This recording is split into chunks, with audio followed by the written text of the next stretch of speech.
In the history of nursing, there's one name you might not know, but absolutely should.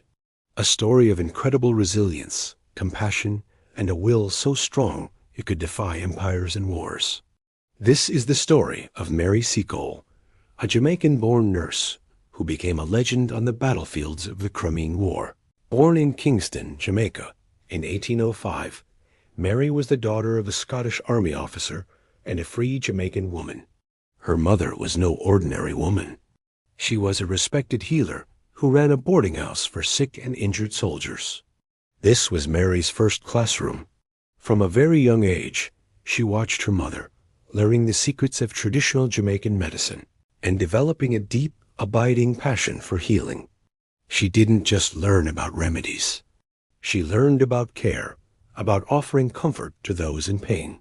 As a woman of mixed race in the 19th century, Mary lived in a world filled with barriers. But she refused to be held back by the prejudices of her time. Instead of staying put, she set out to see the world. She traveled to Central America, the Caribbean, and England, constantly honing her nursing skills. She wasn't just a nurse.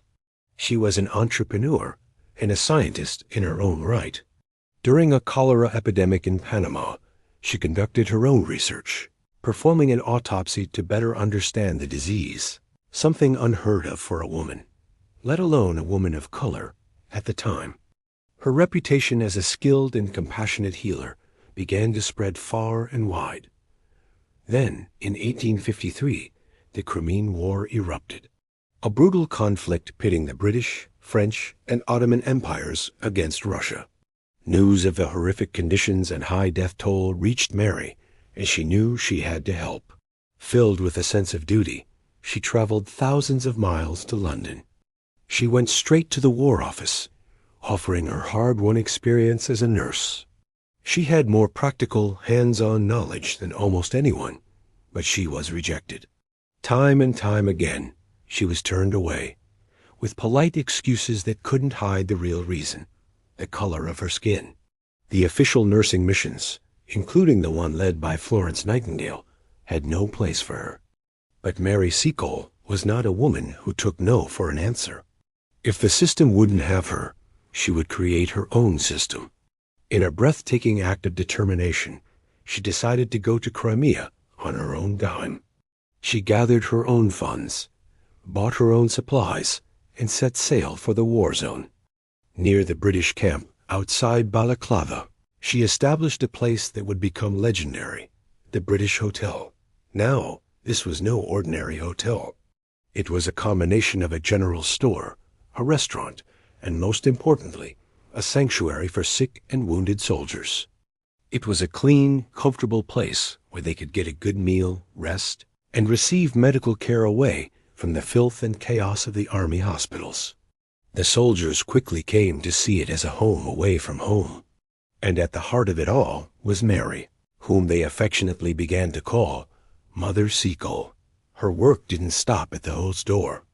Mary became a familiar and beloved sight right on the front lines. She would load up her mule with bandages, medicines, food, and wine, and ride directly into the heart of the battle. She tended to the wounded of all ranks and nationalities, often under direct fire. She was fearless, a beacon of hope and comfort in the midst of unimaginable chaos. The soldiers marveled at her bravery. She wasn't just a nurse. She was a warrior in her own way, fighting suffering and despair with her kindness and courage. Her reputation for compassion and effectiveness became so great that she was often sought out by soldiers who felt they had nowhere else to turn. When the war finally ended, Mary returned to England, but her selfless work had taken its toll. She was in poor health and had spent all her money, leaving her in financial ruin.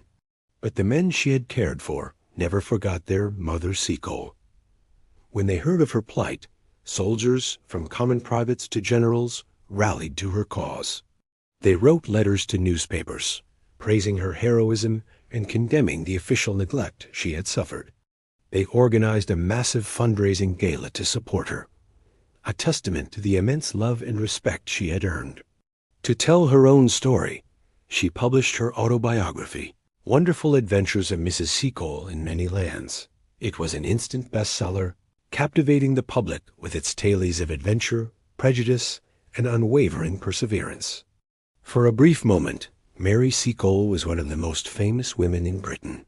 Yet, as the years passed, her story began to fade. History books focused on Florence Nightingale, the lady with the lamp, and Mary Seacole, the mother of the battlefield, was largely forgotten. Her immense contributions were pushed to the margins of history, a footnote in the story of the Crimean War.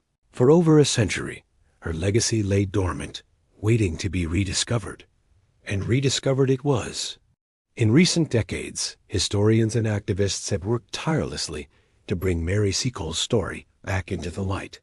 Her grave was restored, statues were erected in her honor, and her name was returned to its rightful place in the pantheon of nursing pioneers.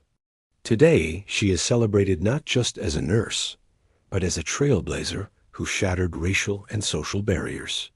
She was a businesswoman, a traveler, and a healer who built her own legacy with her own two hands.